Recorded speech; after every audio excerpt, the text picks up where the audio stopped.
누가복음 10장, 13장 오늘 본문은 예수님을 향한 두 사람의 질문으로부터 시작이 됩니다. 자, 1절을 한번 보십시오. 그때 마침 두어 사람이 와서 빌라도가 어떤 갈릴리 사람들의 피를 그들의 제물에 섞은 일로 예수께 아뢰니 해서 어떤 두 사람이 와서는 예수님께 묻는 겁니다. 예수님께 묻습니다. 빌라도가 지금 유대의 총독이죠. 빌라도가 어떤 갈릴리 사람들의 피를 그들의 제물에 섞었다. 이게 성전 안에서 있었던 일 같아요. 그 어떤 섞은 일이 있었는데 그 일에 대해서 예수께 딱 묻습니다. 그리고 이를 시작으로 해서 몇 가지 질문이 계속해서 예수께 주어지고 예수님은 적절한 답을 주시게 됩니다. 자, 이런 내용을 통해서 우리 역시 오늘 우리의 삶 속에서 수시로 찾아오는 우리를 향한 세상으로부터 주어지는 여러 질문을 확인할 수 있습니다. 세상은 언제나 우리에게 이런 질문을 할 수 있죠. 자, 그리고 동시에 그런 질문 앞에서 질문을 받았을 때 예수께서 답하시는 모습을 통해서 우리는 그들의 물음에 어떻게 답해야 할지를 배울 수 있습니다. 세상은 묻고 예수님은 적절한 답을 하신다는 것이 오늘 본문의 내용입니다. 자, 평범한 우리의 일상 속에서 사람들은 예수를 향해 그럼 어떤 질문을 하였고 예수님은 어떤 답을 주셨을까요? 자, 첫째, 사람들은 예수님께 예수의 정치적 색깔을 묻습니다. 그런데 예수님은 그 질문을 받으시고 정치로 답을 하는 게 아니고 신앙으로 답을 합니다. 사람들은 예수께 저분은 어떤 정치냐? 좌냐 우냐? 맨날 그걸 궁금해합니다. 근데 예수님은 답하십니다. 아니, 이 문제는 신앙이야. 이렇게 얘기를 하셨다는 겁니다. 자, 1절을 다시 보겠습니다. 그때 마침 두어 사람이 와서 빌라도가 어떤 갈릴리 사람들의 피를 그들의 제물에 섞은 일로 예수께 아뢰니 합니다. 지금 두 사람이 예수께 왔다고 합니다. 그리고 총독 빌라도가 최근에 행한 불의한 일을 막 이렇게 예수님께 아뢰습니다. 자, 내용은 빌라도가 어떤 갈릴리 사람들의 피를 그들의 제물에 섞은 일이에요. 여기서 갈릴리 사람들이 어떤 부류의 사람인지는 정확하게 알 수는 없습니다. 그러니까 성전에서 피를 흘려 죽은 사람들이죠. 어떤 사람들인지 알 수는 없어요. 당시 정치적인 어떤 계파의 열심 당원인지 아니면 바리새파인지 서기관파인지 그것도 아니면 옛시대 우리나라 의병들처럼 평민들이 모인 의병파인지 그것은 알 수 없습니다. 아무튼 그들은 로마 법을 어긴 불법 집단이 되었고 범죄에 연루되어서 처형을 당하게 된 사람들입니다. 그리고 실제 당했습니다. 자, 그들이 처형을 당하면서 흘린 피를 섞었다고 합니다. 여기서 피를 흘렸다 이 말은 성전 안에서 관련된 어떤 죽음을 뜻합니다. 자, 어떤 이 두 사람이 이 사실을 예수께 알린 의도는 분명합니다. 자, 지금까지 하나님 나라에 대해서 가르쳐 오신 예수께 그분의 정치적 입장을 묻는 겁니다. 당신은 즉 이 나라의 갈릴리 사람들 편입니까? 쉽게 얘기하면 로마 편입니까? 그걸 묻는 거죠. 당신의 정치적인 입장이나 폭력에 대한 해법을 우리는 듣고 싶습니다. 자, 예수께서 이 물음을 모른 척할 수가 없습니다. 자, 왜냐하면 예수께서 모른 척을 하면 백성들은 예수님 로마 편인가 보다 분명히 이렇게 생각할 거예요. 비난을 하겠죠. 그동안 예수를 따라왔던 제자들은 하나님 나라를 막 가르쳐온 예수께서 로마에 의해 조정받는구나, 혹시 로마의 앞잡이가 아닌가라고 그분의 모든 가르침을 불신할 수 있습니다. 오늘날 교회도 이런 일이 있습니다. 목사의 가르침에 대한 어떤 성경의 전달의 불신이 어디에 있느냐 하면 정치적인 색깔에 있다고 합니다. 우리 교회는 뭐 그런 일이 전혀 없지만 여러분 그런 게 많이 있어요. 여러분 조금이라도 그런 생각이 있으면 여러분 다 버려야 돼요. 예? 교회 와서 예수님 믿으면 됩니다. 자, 그렇다고 예수께서 유대인들 편에 서서 빌라도를 비난했다. 가정해 보십시오. 그들은 분명 로마인들에게 탄압을 받게 될 것이 분명합니다. 자, 이는 평소 예수님을 눈에 가시처럼 생각하는 유대 지도자들에게 체포당할 수 있는 좋은 구실이 됩니다. 주님이 어떻게 대답하실까요? 예수께서는 빌라도 죄악을 거론하여서 그 사람이 옳다, 그 사람이 이래서 잘못됐다 말을 하지 않습니다. 자, 대신 다음과 같은 얘기를 합니다. 2절을 보겠습니다. 대답하여 이르시되 너희는 이 갈릴리 사람들이 이같이 해받음으로 다른 모든 갈릴리 사람보다 죄가 더 있는 줄 아느냐? 죽은 사람들의 죄가 다른 갈릴리 사람들보다 커서, 그 죄가 커서 그 사람들이 그런 비극을 당했다고 생각하느냐? 그런 것이 아니라고 이렇게 말을 합니다. 자, 본절을 통해서 먼저 신앙에 있어서 중요한 한 가지 사실을 확인하게 됩니다. 우리가 때때로 살아가는 중에 당하는 이생에 좀 아픔들이 있을 수 있습니다. 여러분, 이 모든 것이 죄의 결과인가? 여러분, 이 문제를 정리합니다. 지금 예수님은 사람이 당하는 온갖 비극이 항상 하나님으로부터 내려온 징벌이 아니라는 사실을 아주 분명히 하고 있는 거죠. 이미 우리가 알고 있듯이 욥의 친구들이 그러했지 않습니까? 욥이 당한 고통의 결과가, 친구들은 그 시대에 배울 만큼 배우고 신앙 열심히 했던 사람들이 대표 아닙니까? 그 사람들이 그런 상징성을 가지고 있습니다. 그런데 그들은 모두 일관성 있게 하는 말이 욥을 향해 네가 지금 그렇게 된 것은 죄의 값이야. 정신 똑바로 차리고 하나님 믿어야 돼. 근데 그것이 아니라는 것을 설명하는 것이 욥기라고 했습니다. 우리가 그런 식으로 당한 고난과 비극을 대한다면 수십 년 예수를 믿어도 성경을 온전히 이해할 수 없습니다. 하나님 나라의 개념을 온전히 파악할 수 없습니다. 우리가 가진 이 신앙의 헌신과 섬김을 제대로 이해할 수 없는 거죠. 왜냐하면 성경은 이미 많은 선지자들과 사도들이 요즘 이 시대가 말하고 이 시대가 이해하는 축복과는 거리가 먼, 우리가 오늘날 믿고 따르는 하나님 말씀에서 쓰임받은 그 사람들의 삶은 축복이 아닌 하나님이 허용하신 고난을 받고 살았다고 말씀하고 있기 때문입니다. 심지어 우리 주님이 받은 고난은 여러분 어떻게 이해를 하시겠습니까? 자, 그러면서 다음과 같은 말씀을 이어갑니다. 3절을 보겠습니다. 너희에게 이르노니 아니라 너희도 만일 회개하지 아니하면 다 이와 같이 망하리라. 예수님은 빌라도라는 그 정치인의 죄를 언급하기보다 빌라도가 옳습니까? 라고 물었던 사람들, 그 사람들의 죄악을 주목합니다. 그들의 죄악을 주목합니다. 빌라도가 아니고 빌라도가 옳습니까? 라고 묻고 있는 그 수많은 사람들, 우리들의 가진 죄악에 예수님은 집중합니다. 예수께서는 당시 예루살렘에 발생했던 한 사건을 예로 들면서 이 사실을 확정합니다. 자, 4절을 보겠습니다.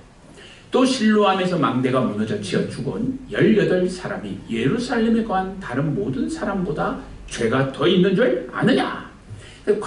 실로암 망대가 무너져서 18명이 죽은 사건이 있었습니다. 아마도 당시 예루살렘 사람들 중 대부분이 알고 있는 사건일 거라고 우리가 그렇게 볼 수 있습니다. 그러니까 사람들은 그때 망대가 무너져서 사람들이 막 죽었을 때 그들이 죄로 말미암아 신적인 저주를 받아서 죽었다, 이렇게 생각을 했다는 겁니다. 예수님이 그걸 예로 들면서 그것이 아니라는 것을 말하는 거죠. 지금 예루살렘에 거하는 사람들이 생각해야 할 것은 왜 이 사람들이 죽었느냐? 왜 저 사람들이 저렇게 죽었느냐? 그게 아니고 오늘 나의 삶은 과연 하나님 앞에서 얼마나 바르냐? 이것을 생각하라는 겁니다. 자, 그러면서 다음과 같이 결론을 맺은데 13장 5절을 보시겠습니다. 너희에게 이르노니 아니라 너희도 만일 회개하지 아니하면 다 이와 같이 망하리라. 회개하지 않으면 너희도 이와 같이 똑같이 멸망할 것이라고 우리에게 말씀을 합니다. 자, 여기 주목해야 될 네 글자가 있죠. 뭐냐 하면 망하리라가 아니고 우리가 주목해야 할 것은 이와 같이입니다. 내용은 우리가 잘 알아요. 근데 그 내용이 어떻게 나에게 내 삶 속에서 있을 수 있다는 겁니다. 이와 같이 똑같이 있을 수 있다는 겁니다. 무엇이 똑같다는 거예요? 자, 성경은 지금 그 당시 예수님 시대 당시 로마라는 이 악의 제국일 수도 있는데 로마에 와서 국가적 반역을 꾀하는 터무니없는 신앙을 살아가는 성도들에게 경고하는 겁니다. 그들을 향해 방향을 바꾸라는 겁니다. 만약 그렇게 하지 않고 신앙을 핑계 삼아 끝까지 로마의 반역을 하고 그 반역을 꾀한다면 당신들도 똑같은 결과를 맞게 될 것이다. 그 말씀을 하고 있는 거죠. 칼을 드는 자는 칼로 망하냐. 그거 교훈입니다. 그런 차원에서 회개하라는 뜻입니다. 돌아서라는 뜻입니다. 그 사람이 아니고 나라는 사람을 보라는 겁니다. 오늘 우리도 마찬가지죠. 어떤 권력이라도 정치의 모양이라도 우리는 신앙의 눈으로 바라보고 살면 됩니다. 정치라는 인간이 가진 그 어떤 현장에서 어떤 문제, 어떤 사건, 사고가 발생할지는 우리는 알 수 없지만 우리에게 주어진 사명은 그 문제, 그 현장을 예수 신앙의 눈으로 바라보면 됩니다. 그리고 예수님께서 그러하셨듯이 정치적인 문제에 대해 언제든지 세상 사람들이 답을 요구할 때는 정치가 아닌 무엇으로? 신앙으로 답을 해야 합니다. 평범한 일상 중에 사람들은 어떤 질문을 하였고 예수님은 어떤 대답을 하셨을까? 두 번째로 사람들은 율법적인 질문을 하고 예수님은 역시 신앙으로 답합니다. 안식일을 예로 듭니다. 자, 이어서 예수께서 안식일에 18해를 귀신 들려 고통당하던 여인을 고칩니다. 자, 어느 안식일인데 예수께서 가르치실 때에 무려 18해를 귀신 들려 고통당한 여인을 만나게 됩니다. 그런데 성경이 그녀의 신체 상태를 이렇게 조금 자세하게 언급하고 있는 것을 볼 때 여인의 당한 현실이 참으로 참담했다는 것을 성경이 오늘 읽는 독자들 우리 모두가 알았으면 하는 거죠. 자, 그런 극심한 육체의 고통과 불편함 속에서 그녀는 무려 18해를 살았다고 합니다. 예수께서 그녀를 주목하시고 먼저 다가갑니다. 그리고 다음과 같이 말씀하십니다. 12절입니다. 예수께서 보시고 불러 이르시되 여자여 내가 내 병에서 놓였다 하시고 예수께서 여자여라고 부르신 후에 이후에 일어난 치유의 과정은 아주 짧고 강렬했습니다. 내가 내 병에서 놓였다는 예수님의 선언과 안수의 여인이 즉시 회복이 됩니다. 그리고 하나님께 영광을 돌리죠. 자, 이 모습을 목격한 회당장은 분을 냅니다. 화를 냅니다. 그리고 회당 안의 무리를 자극합니다. 예수님과 맞서게 하기 위해서죠. 이유는 예수께서 안식일에 병 고치는 일을 행함으로 안식일의 율법을 어겼다고 생각했기 때문입니다. 안식일 외에 다른 엿새가 더 있음에도 불구하고 왜 하필 안식일에 하느냐? 유효입니다. 회당장의 비난의 근거는 당연히 그 시대의 율법이었습니다. 자, 출애굽기 20장 9절을 보십시오. 엿새 동안은 힘써 내 모든 일을 행할 것이나. 자, 본 구절을 근거로 해서 왜 하필 안식일이냐, 오늘이냐, 다른 엿새가 있느냐, 이렇게 비난을 했다는 말입니다. 회당 참석자들로 하여금 율법을 잘 지키도록 하는 것은 회당장의 의무입니다. 그리고 회당장이 지금 치유 자체를 부정하는 것도 아니에요. 그는 치유보다 안식일 율법이 더 우선한다고 생각했습니다. 그것이 하나님이 기뻐하시는 뜻이라고 믿었기 때문입니다. 고침받은 여인은 귀신 들린 채 18해를 살아왔다고 했습니다. 냉정하게 생각해보면 하루 더 있는다고 해서 그녀에게 무슨 일이 생긴 것도 아니에요. 당장에 죽는 것도 아닙니다. 예수께서 정말 그녀를 치유하기를 원하셨다면 조용히 이 땅을 조용히 치유하기를 원하셨다면 내일 고쳐도 아무 문제가 없습니다. 회당장의 주장은 빈틈없습니다. 주변 사람들에게 설득력이 있습니다. 근데 이에 대한 주님의 대답은 다릅니다. 15절입니다. 주께서 대답하여 이르시되 외식하는 자들아 너희가 각각 안식일에 자기의 소나 나귀를 외양간에서 풀어내어 이끌고 가서 물을 먹이지 아니하느냐. 그들이 안식일에 각자의 짐승들을 외양간 밖으로 끌고 가 물을 먹이는 일을 예로 들면서 너희들이 하는 행동을 좀 돌아보면서 좀 깊이 생각을 해라, 이렇게 얘기를 하는 겁니다. 갑자기 소나 나귀를 예로 들었다고 해서 요즘 말로 생뚱맞다고 생각할 수도 있는데 그렇지는 않습니다. 여기서 소나 나귀를 예로 든 이유는 회당장이 지금 근거로 말하는 그 율법에 짐승들도 포함되어 있기 때문이에요.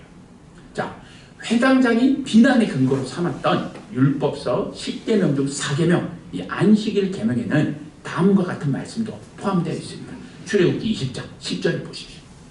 일곱째 날은 내 하나님 여호와의 안식일인즉 너나 내 아들이나 내 딸이나 내 남종이나 내 여종이나 내 가축이나 내 문 안에 머무는 객이라도 아무 일도 하지 말라. 보시면서 저 세 번째 줄에 뭐가 포함되어 있습니까? 가축이 있는 거예요. 근데 그때 그 시대에 가장 평범한, 쉽게 볼 수 있는 가축이 소나 나귀였던 거죠. 그런데 당시 회당장을 비롯한 많은 사람들이 주인이 안식일에 가축을 외양간에서 물을 주어 물을 먹게 해주는 일은 율법을 어긴다고 시비하지 않았습니다.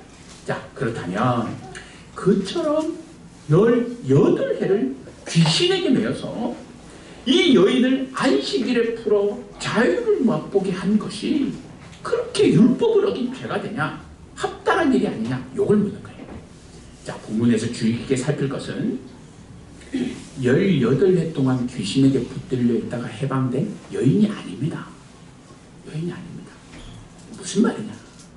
지금 본문에서 성경이 강조하고 오늘 성경을 통해 우리가 지켜 주의해서 봐야 할 내용은 오랜 세월 동안 율법적인 신앙에 붙잡혀 그 영혼이 고통당한 채 살아왔던 회당장입니다. 지금 성경은 병난 여인이 아니에요. 진짜 병을 고침받아야 될 자가 누구인지를 공동체 속에서 묻고 있는 겁니다. 회당장은 지금 율법의 노예로 살아가고 있습니다. 회당장이 가진 이 영적인 불구는 어떤 의미에서 여인이 가진 불구보다도 그 상태가 훨씬 더 심각했습니다. 여인의 상태는 단지 그녀 몸에만 해당되었습니다. 하지만 회당장이 묶였던 그 죄와 율법의 사슬은 그의 정신과 마음까지 지배하는 것이었습니다. 그는 율법주의적인 신앙에 속박되어 세상의 빛으로 오신 예수를 볼 수가 없었습니다. 내 영이 눈이 멀었기 때문입니다. 결국 하나님의 아들을 대적하기까지 하게 됩니다. 이후 예수님은 아예 이 여인을 향해 이렇게 부릅니다. 아브라함의 딸이여. 자, 이어지는 내용을 보십시오. 누가복음 13장 16절입니다. 그러면 18해 동안 사탄에게 매임받은 이 아브라함의 딸을 안식일에 이 매임에서 푸는 것이 합당하지 아니하냐. 자, 여기서 아브라함의 딸이란 그녀의 육체적인 출생의 기원을 뜻하는 게 아니에요. 이 여인이 가문을 따라 오르고 올라보니까 할아버지, 증조할아버지, 고조할아버지 위를 살펴보니까 아브라함이네. 너 아브라함의 딸이야. 이런 말이 아니고 오늘 지금 이 순간의 영적인 상태를 뜻하는 겁니다. 사람들이 안식일에 자기의 가축을 돌보듯이 하나님은 안식일에 그처럼 하나님 백성 된 오늘 하나님을 믿고 살아가는 하나님의 백성들을 뭐 하신다? 먹이신다는 겁니다. 그분을 돌보신다는 뜻입니다. 그가 가진 영육의 아픔을 하나님을 돌아보시고 해결하신다는 뜻입니다. 오늘 우리에게도 동일하게 적용이 됩니다. 우리가 이 시간 예수 그리스도와 그 예수 그리스도를 내 마음의 구주와 주님으로 모시기만 한다면 누구든지 어떤 죄라도 어떤 이 악한 영의 사슬이라도 그로부터 벗어나 참 자유와 구원을 얻게 될 줄 믿습니다. 모든 세상의 악함과 그 어떤 악한 영의 역사로부터 구원의 첫 번째 의미 뭡니까? 해방. 우리의 영과 힘을 해방시킨다는 겁니다. 우리 모두는 아브라함의 딸이 됩니다. 그 예수가 내 마음의 구주와 주님으로 좌정하는 그 순간 우리는 모두 아브라함의 아들이 됩니다. 누가 우리를 묶어놓습니까? 누가 우리를 정죄합니까? 이 구원의 감격, 영육 해방의 기쁨을 바울 사도는 다음과 같이 고백했던 것입니다. 로마서 8장 1절과 2절입니다. 그러므로 이제 그리스도 예수 안에 있는 자에게는 결코 정죄함이 없나니 이는 그리스도 예수 안에 있는 생명의 성령의 법이 죄와 사망의 법에서 너를 해방하였음이라. 로마서 8장 38절 39절입니다. 자, 우리 38절 제가 읽고 39절을 우리 스크린을 보시면서 함께 읽도록 하겠습니다. 내가 확신하노니 사망이나 생명이나 천사들이나 권세자들이나 현재일이나 장래일이나 능력이나 함께 읽습니다. 높음이나 깊음이나 다른 어떤 피조물이라도 우리를 우리 주 그리스도 예수 안에 있는 하나님의 사랑에서 끊을 수 없으리라. 아멘.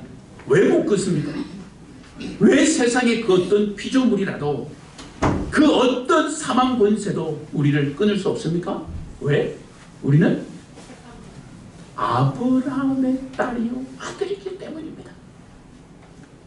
우리는 하나님이 만세전 창세전에 택하신 축복의 자녀들이기 때문입니다. 하나님의 아들로서 딸로서 기뻐하고 감사하며 노래하며 행복한 신앙을 살아가기를 주님의 이름으로 축복합니다. 자, 사람들은 어떤 질문을 했고 예수님은 어떤 답을 하셨느냐? 세 번째가 있습니다. 사람들은 자꾸 구원에 대해 궁금해합니다. 누가 구원을 받느냐? 어떤 사람이 구원을 받습니까? 예수님이 천국 신앙으로 답을 주십니다. 자, 이후 예수님은 백성들이 가장 궁금한 문제에 대해 질문을 받으셨는데 그에 대한 답을 다음과 같이 주시게 됩니다. 23절, 24절입니다. 어떤 사람이 여짜오되 주여 구원을 받는 자가 적으니까 그들에게 이르시되 좁은 문으로 들어가기를 힘쓰라. 내가 너에게 이르노니 들어가기를 구하여도 못하는 자가 많으리라. 지금 어떤 사람이 묻습니다. 우리 이 시대와 좀 비슷하죠. 누가 구원 받습니까? 구원은 몇 명이 받습니까? 요즘도 그러고 몇 명 때문에 발생한 이단도 있지 않습니까? 예수님은 그렇게 답에 관심 없어요. 예수님 다시 신앙으로 택합니다. 좁은 문으로 들어가라. 이 말은 글로 들어가는 사람은 누구든지 간다는 뜻입니다. 그러니까 이 좁은 문은 어떤 의미에서는 넓은 문이 될 수도 있는 거죠. 여기서 말하는 좁은 문의 의미는 우리가 흔히 생각하듯이 생각보다 문을 통과하기가 힘들 수 있다. 어떤 그런 의미입니다. 하지만 동시에 또 다른 의미가 있습니다. 좁은 문이라는 의미는 지금이라는 뜻입니다. 지금 내게 주어진 이 기회를 놓치지 말라는 뜻입니다. 지금 적극적으로 믿지 않으면서 나중에 내가 믿을게 라고 할 때는 믿지 못할 수도 있다는 뜻입니다. 지금 예수님은 당시 우리의 구원받은 백성이라고 안심하며 우리는 천국 백성이야 라고 자부하며 살던 유대인을 향해 말하고 있는 거죠.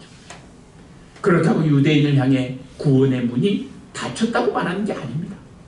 예수님은 유대인들을 포함해서 모든 사람들에게 구원의 문이 활짝 열려 있을 때 서둘러 하나님의 나라로 들어가라고 말씀하고 있습니다.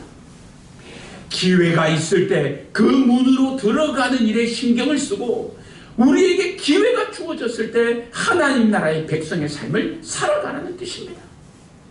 얼마나 많은 사람이 그 안에 들어갈 수 있을 것인가? 하늘나라 천국의 본질과는 상관이 없습니다. 비록 그 문은 좁고 오직 예수님 한 분뿐이시지만 우리가 생각하는 것보다 그 문은 훨씬 더 넓을 수도 있습니다. 어떻게 이렇게 말할 수 있느냐? 자, 한번 보십시오. 당시 예수님을 대하는 유대인들의 모습을 한번 볼 때 유대인들은 자신들이 기대하며 생각해 왔던 것보다는 훨씬 적은 숫자가 구원의 문을 지나게 될 것입니다. 맞죠? 지금같이 산다면. 하지만 당시 이방인들이 예수님을 대하는 모습을 볼 때 그들은 유대인들이 볼 때는 택함 받지 못한 은혜에서 제외된 족속들이었지만 그들의 수는 오히려 유대인보다 많을 수 있는 겁니다. 유대인들은 스스로 내가 선택받은 백성이라고 여겼습니다. 그들은 믿음의 가문이 있었고 하나님께 받은 율법도 있었고 성전도 있었습니다. 그런데 예수님께서는 말씀하시기를 유대인들 가운데 어떤 이들은 하나님 나라 잔치가 벌어지는 그날 크게 놀랄 수 있다고 경고합니다. 그리고 그들을 향해 말하는 겁니다. 좁은 문, 기회가 주어졌을 때 지금 너도 믿어야 돼. 이유는 아브라함, 이삭, 야곱 그리고 선지자 등 그들이 영웅으로 받았던 사람들은 분명 그 잔치에 있을 겁니다. 그리고 동시에 그곳에서는 세계 각처에서 온 사람들, 유대인들이 불경건하다고 취급했던 이방인들도 그 자리에 있을 것입니다. 더 놀라운 것은 지금처럼 예수를 핍박하는 모습으로 산다고 가정을 할 때 자신들은 그 자리에 없을 수도 있습니다. 예수님께서 그 말하는 거죠. 그러니 좁은 문을 꼭 지나라, 이런 뜻입니다. 오늘 성도로 살아가는 우리에게 구원에 관한 질문을 하고 있습니다. 여러분 마음속으로 한번 답해 보십시오. 오늘 우리는 이 좁은 문을 지나야 합니다. 당신은 오늘 밤 죽는다 하더라도 천국에 갈 자신이 있습니까? 마음속으로 한번 답해 보세요. 아멘 안 한 분도 계신데요. 주님이 알아서 하실 것입니다. 당신이 천국이라는 그 좁은 문을 통과할 수 있다고 믿는 근거는 뭡니까? 하나님이 이렇게 물을 거예요. 천국 문 앞에서. 자, 저를 다 보세요. 여러분 솔직히 대답해 보세요. 내가 똑부러지게 대답을 할 수 있는지 없는지 우리의 신앙을 한번 돌아보세요. 지금 유대인에게 묻는 거잖아요. 선택받은 우리들에게 묻는 거잖아요. 어떤 의미에서 우리는 이방인이지만 어떤 영적인 의미에서 우리는 유대인인 겁니다. 지금 주님이 그걸 걱정하고 있는 겁니다. 정말 그 좁은 문으로 들어갈 자신이 있느냐? 당신이 천국이라는 좁은 문을 무엇으로 통과할 수 있습니까? 오직 예수 그리스도를 믿는 믿음인 줄 믿습니다. 그렇게 대답 안 한 분들이 지금 있다니까요. 제가 눈을 다 보니까. 어떤 사람에게는 이 믿음을 갖는 것이 쉬운 일이고 또 어떤 사람에게는 너무 어려운 일이 될 수도 있습니다. 그래서 좁은 문, 기회가 주어졌을 때 그 예수를 믿고 천국으로 가는 단 하나의 문을 통과하라는 겁니다.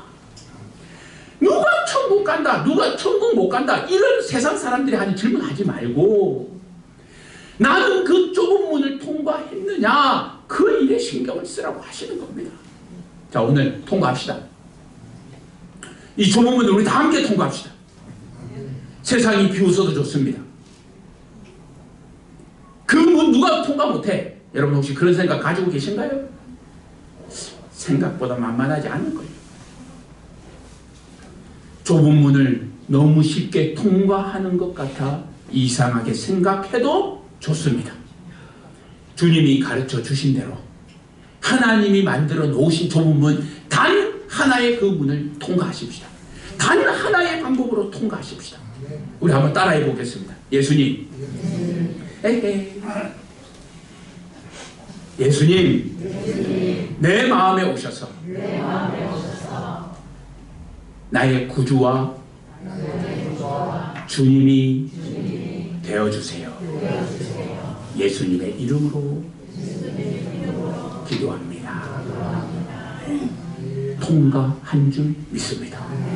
여러분 이게 믿음의 복이잖아요. 오늘 이 자리에 모인 우리는 그 좁은 문을 통과하고 하늘나라 백성이 된 줄 믿습니다. 세상으로부터 어떤 질문을 받든지 여러분 신앙으로 답하기 위해 노력할 때 예수님이 도와주십니다. 세상으로부터 어떤 의문과 어떤 물음을 받든지 내가 그것을 다 이해 못할 거 아닙니까? 근데 그거 다 알아야 되나요? 여러분 세상을 다 알아야 돼요? 그건 무슨 말도 안 되는 그런 생각을 가지면 얼마나 힘들까요? 몰라도 됩니다. 그러나 간혹 들려오는 세상의 질문이 있거든. 신앙으로 답하십시오. 왜 그렇게 해야 되느냐? 예수님이 우리에게 보여주신 본이기 때문입니다. 그 예수를 꽉 붙잡고 어떤 문제, 그 어떤 고민거리도 넉넉히 승리하시는 천국 백성으로 살아가는 모두가 되시기를 주님의 이름으로 축원합니다. 아멘. 함께 기도하겠습니다.